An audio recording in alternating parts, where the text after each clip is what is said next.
I do a PhD in fighting zombies. Not zombies like the ones on TV, though, but a more malignant kind. The living dead in our society, in particular those walking around in the halls of the university. My contention is that the zombies have taken over our schools. In his famous TED Talk, Sir Ken Robinson made the observation that today education kills creativity. I claim that it is not only killing creativity, but also thinking as such. I remember when I was in my first year in university, and a professor told us that half of a year would not make it to the next year, and only 1 in 5 would actually graduate. What kind of way to motivate your students is that? You survive high school with all its obstacles, like stressful midnight essay deadlines, exams you didn't learn for, underage drinking, and that teacher that probably justifiably hated your guts, to eventually arrive at a place where they tell you that your survival rate here is just about 20%. I've come to add to this gloomy message that when you eventually do get through university, approximately only 1 in 10 of you will actually find a job that you will find fulfilling.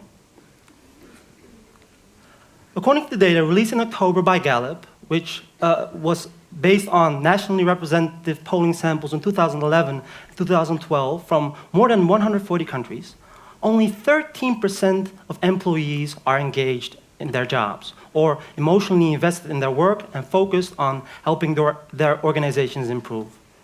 63% are not engaged or simply unmotivated and unlikely to exert extra effort, while the remaining 24% are actively disengaged or truly unhappy and unproductive. So, to put it in more simple terms, out of 10 people, only 1 actually likes what they're doing, about 7 to 8 just idly try to get through their menial jobs, and 2 to 3 probably fantasize about either murdering their boss or jumping out of the window. In December, I had a reunion with old friends with whom I studied economics and law at Erasmus University. These were people I hung out with quite a lot in the first years of my undergraduate days, but hadn't spoken to in a long time. We very much diverged in a lot of ways to our views on society, and we had a lot of escalating discussions because of it. These were the kind of people who still had to be convinced of issues like that people from lower classes and who had lower IQs should be allowed to vote.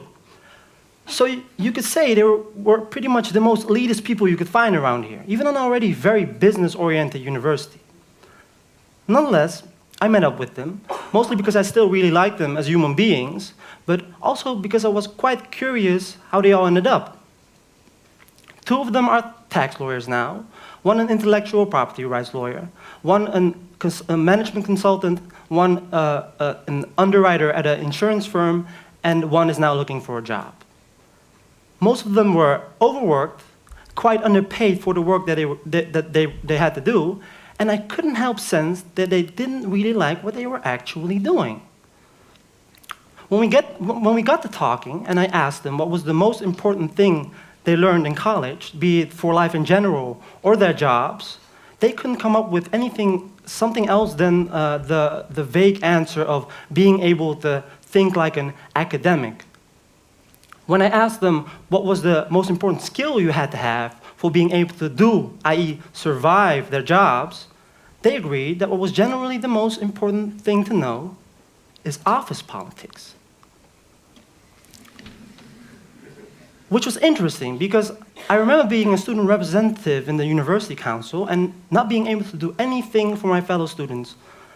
Aside from all the paperwork, I organized quite some protests and even helped organize an occupation once, partly with the idea of getting more leverage in the meeting rooms of fake university democracy. And I noticed that the board who managed the university, of which only 1 was a professor, while the other 3 were all ex-business people, excelled in exactly 1 thing: office politics. Isn't this symbolic for what the whole development of the corporatization of the system of higher education has led to?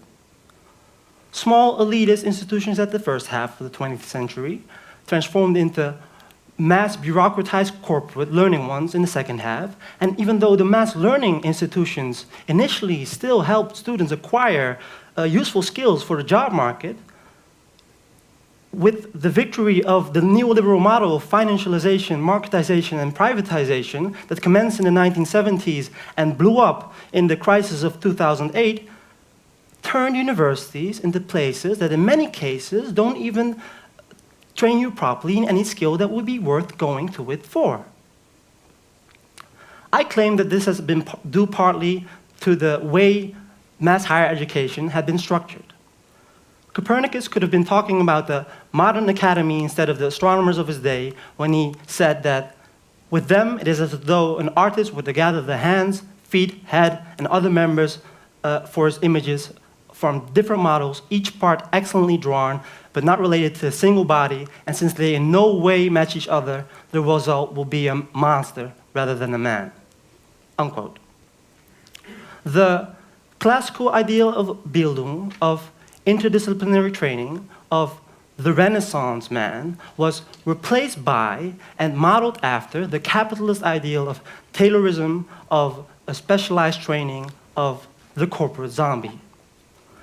Specialized education has led to people knowing ever more about less and less ad infinitum, which ultimately means about practically nil. So today, the university, more often than not, teaches us almost nothing, saddles you with a huge load of debt, gives you deflated or empty qualifications, offers you a meaningless and dull job, and a more often than not precarious postgraduate life. On the other side of this equation, administrators and tenured professors are often getting six-digit salaries, lending institutions are making huge profits while contributing to the creation of student debt bubbles, and governments have produced willful subjects pacified by their debt bondage. How so? A Brazilian pedagogue called Paulo Freire conceptualized the method of modern education as one of banking, which means that today schools act like their pupils are some kind of bank to passively put knowledge deposits in. But what it is banking is not just a pedagogical method, but it has actually become the essence of its modus operandi. Universities don't just operate like educational factories, treating their students as commodities to deliver to corporations. They don't just sell education as a commodity to students who are treated like consumers anymore. They actually operate like a bank and bank on both knowledge production as well as students' lives. Just like banks, universities make students go into debt as if the student has become some entrepreneur of the self, borrowing and investing in their education as a risky insurance for future payoff. Just like banks, universities invest in their expansion just to be able to take in ever more people willing to go into debt.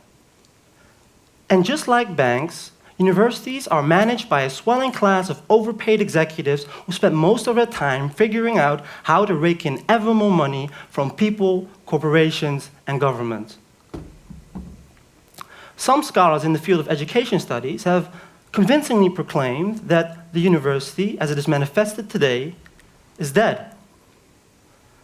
But if the university is dead, and the university has incorporated the dynamics of banking, doesn't this also mean that we will see, with its continued existence, performing an important function in society, a phenomenon that also took place in the financial sector the recent years, that of zombification? Are we witnessing the rise of the zombie university? It does look like it at first sight if we consider the ever more useless and mind-deadening curricula, the strangulation of critical thinking, and the attack on the humanities, and the knowledge corpses it leaves behind. In an age of zombie capitalism, it wouldn't be all that surprising that the logic of debt capital, the logic of endless, destructive capital accumulation for the sake of profit, has also invaded and colonized the formerly sacred sphere of public reason and killed it from the inside and turned it into a brain-killing machine. Now, this is a bleak perspective, so I don't want to leave it at that. But we do have to reflect on the extent of the current crisis higher education is in, one that is very similar to a zombie apocalypse. Having arrived at this conclusion, I would like to draw some lines of defense in our effort in surviving the zombie attack on education. I believe zombie allegories can tell quite a bit where people stand. So, can I ask you, what would you do in case of a zombie apocalypse? Raise your hand if you would run like hell and hide until it all passes over.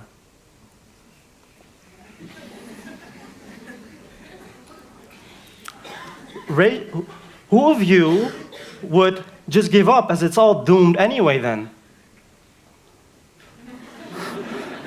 Okay. And who of you would grab a weapon, gather with a group of living, and get ready to kill some undead bastards? All right. Okay, this is conjecture, but I do think that a person's idea how he or she will behave in a zombie apocalypse can be a reflection of how much fight there is still left in that person. And if existence has become resistance, the willingness to fight back is an indicator of aliveness. To bring it back to the current state of higher education, though tempting as it may be, and understandable with the zombies having taken over our schools, I don't think we should just run away and leave the university, as I do think that the university is not only a place of mindless reproduction, but also a site of struggle. Think of the prison in the TV series The Walking Dead.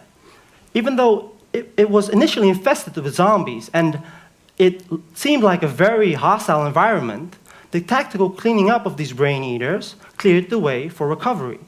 And it is recovery that we need. We need to recover critical thinking. It is of the utmost importance today that the survivors of the zombie apocalypse, who are dwelling in the ruins of the university, become deeply suspicious about dominant ideologies. Because it were these ideologies that got us here in the first place.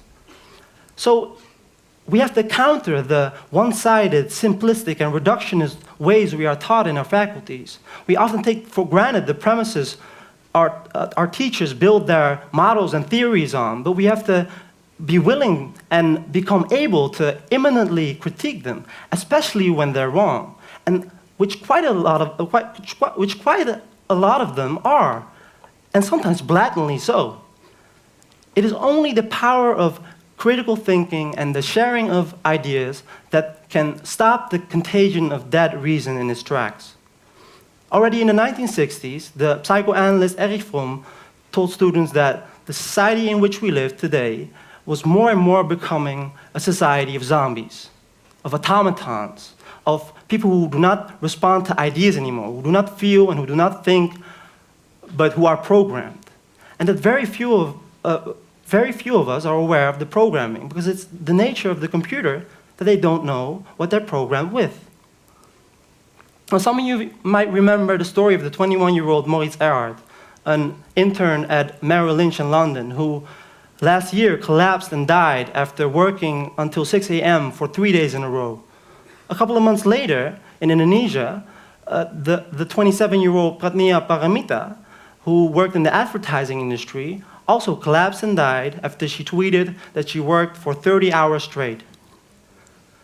Isn't this what our current programming is leading to?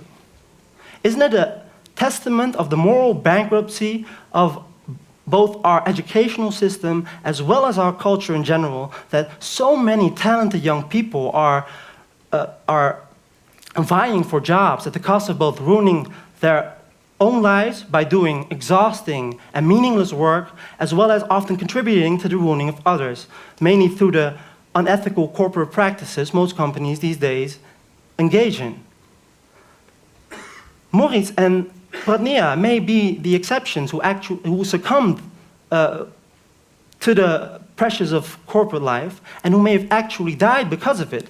But I can't imagine how many talents are wasted and lives are thrown away to reach the top of the career ladder, or just to get a job that pays enough to buy a big house and a fancy car with which they try to fill their empty hearts.